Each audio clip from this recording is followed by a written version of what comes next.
This video, I'm going to show you why narcissistic people and sociopathic people crave your attention, and I'm going to show you exactly how to stop feeding them.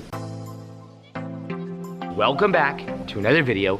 My name's Aaron and I help people expand their consciousness. Now in this video, I'm going to be showing you why narcissistic people and sociopathic people want your attention, why they want it, how that actually fuels them, and how you can begin to divert your attention or to not keep giving them your own energy. Now, I've done a couple of videos on this channel on narcissistic people and sociopathic people and how to deal with them. And the reason being is because I went through an experience between the ages of 7 to 15 years old where my ex-stepmom in my life, my dad divorced her when I was 15. And when she was in my life, she's definitely somebody that has characteristics of being a narcissist and a sociopath. She was somebody that was physically and emotionally abusive.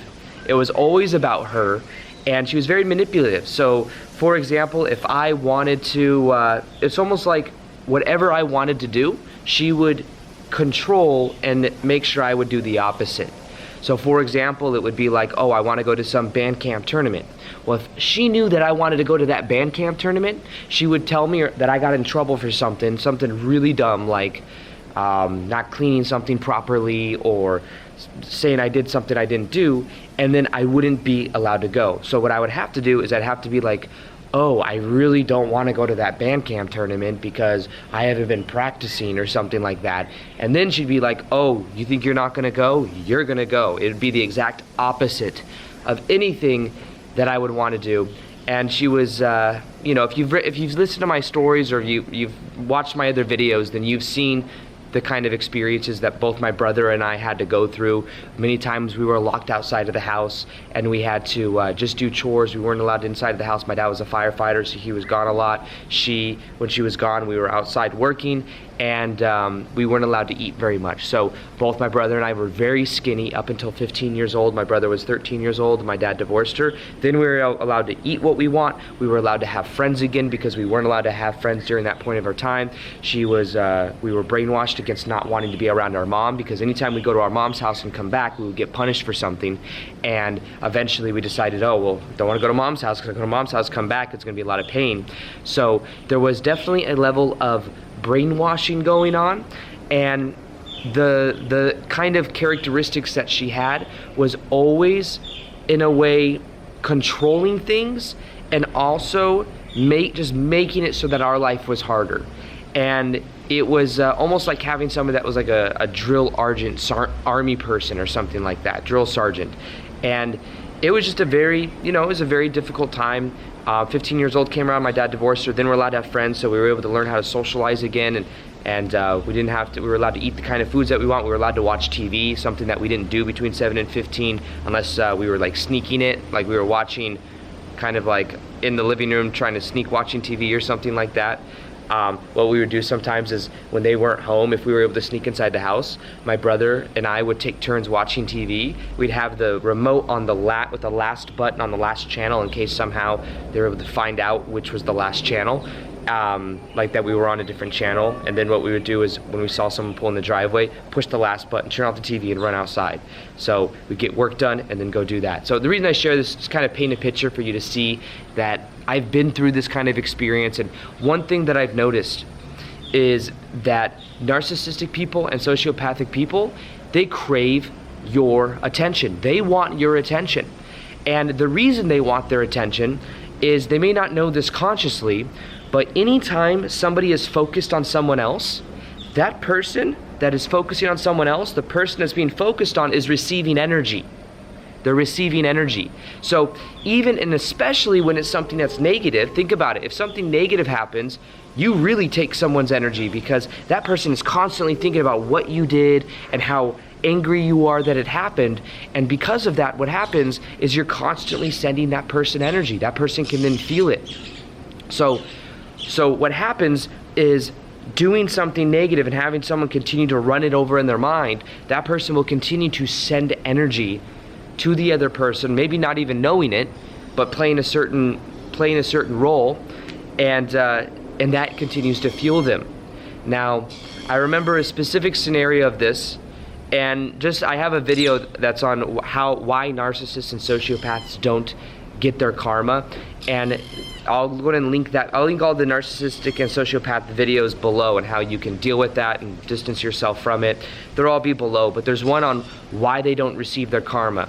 Well, I believe that they do eventually receive their karma, at the very least at the end of what we call a life review, or at the end of our life we have a life review where we feel everything that we've made everyone else feel.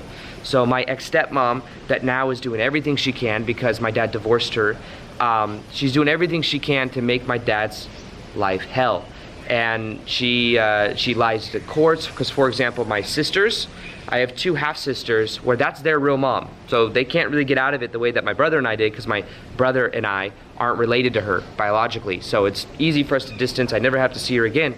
However, 2 sisters that have to deal with her.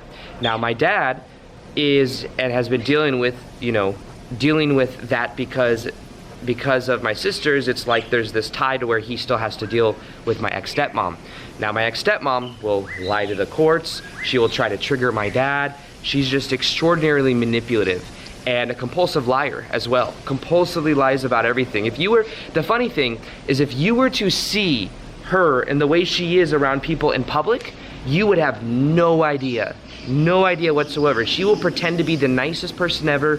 She'll be like, oh, and then when she's at court and stuff, or she has to deal with something in front of the judges, she's like, oh, I just want to be there for my kids and blah blah blah blah. But as soon as the doors close and she's at home, that's when she's able to bring back her controlling type vibe. And especially my youngest sister, she has to deal with it, even though she wants to pull away, but it's hard because the courts definitely favor the mom and like that kind of perspective. So it's hard, especially when someone's putting on a show and pretending to be the best mom ever in front of the courts, but behind the scenes is completely a compulsive liar, doing everything she can to be manipulative.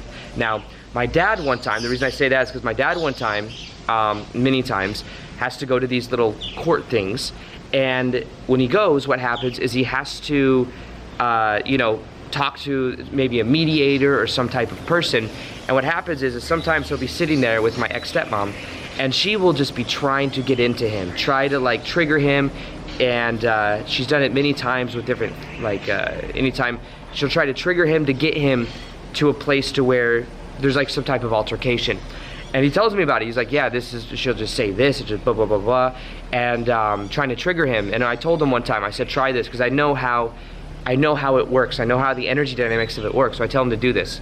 I said, when you're sitting there, like he had to go to like some type of mediator, and he was sitting there in the waiting room, and she comes in, she's blah, blah, blah, blah, blah, trying to say stuff, trying to trigger him. I said, instead of feeding in and responding to her frame of reality and arguing with her, sit there with a blank stare. Don't even have any emotion in it whatsoever. No emotion whatsoever, as if she's invisible. And the reason I said this is because I remember reading a study, and there was this study that said that they studied the cortisol levels of people that were going through a job interview, and there were 3 different types of expressions that the person that was doing the interview would have. One expression is the person would like smile and nod as the other person, as the interviewee, the test subject was being interviewed. The other, and they would test that person's cortisol levels, and then the other person they would have is they would give negative reinforcement. They'd be somebody was like telling their story, they'd give like negative reinforcement. They would measure the cortisol levels of the other person, the person being interviewed.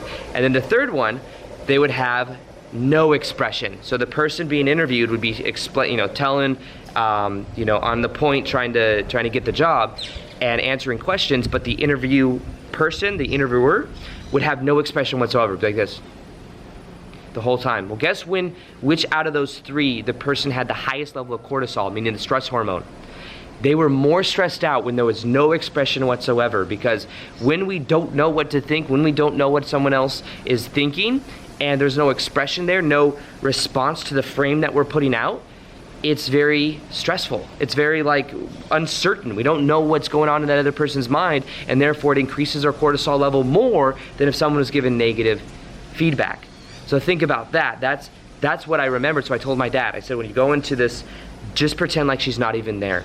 Pretend, just be there, and even if you want, just smile. Not like a condescending way, although he may have, I don't know, but he just like smiled, like, just like that. No expression whatsoever. She probably tried to say things, trigger him. So what happens is he's sitting there, she comes in, blah, blah, blah, blah, blah, blah, blah, blah, blah, blah, like that. And then what happens is my dad just sits there, as if she's not even there. She did that for like 30 seconds to a minute and then just left. Just completely left the facility. She couldn't even handle that level of being invisible. And the reason being is because when you don't feed someone with your energy, when you're not fitting into their frame of reality, then what happens is they can't take that and then they go somewhere else. You see, that's the thing with narcissistic and sociopathic people, is it's always about them. And if you're not focused on them, you're not feeding their energy. I also remember, this is kind of a side tangent, there was someone I used to work with, and I'm not saying that this person's a narcissist or sociopath, but I did notice that a lot of times she would talk out loud to herself all the time. It's almost like there was no internal chatter. She would just say it out loud. So she's like, oh, how do I do this? How do I do this? Blah, blah, blah, blah. And it was so draining to be around it, because you're sitting there trying to think, I'm trying to help customers. It's my old sales commission job where I sold women's shoes.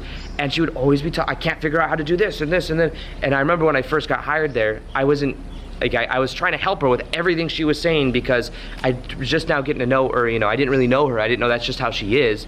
And it would drain my energy. The more I put attention on her and what she was doing, and I felt like energetically she would almost benefit from those not just because I'm showing her what to do, even though she may have worked there for like 10 years and know the system better than I did, because I've only been there for a short period of time. But I noticed that would in a way fuel her. And what I learned to do is I learned to just be in my own reality, focus on my own goals, focus on what I'm doing, and not get kind of sucked in, because I realized that attention really is energy.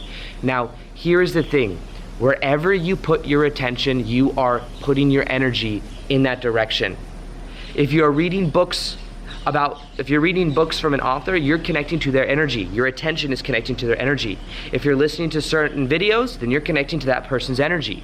You listening to my videos, you're connecting to my energy. Wherever you put your attention, you are putting your energy, and you are beginning to resonate with that person. So if you are focused on somebody that has done something negative to you, then what happens is you are sending that person energy. And you are not only sending them energy, but you are receiving some of their energy, maybe even some of their negative intention. So the key to this is having more boundaries of your own intention. Because your attention is feeding different people.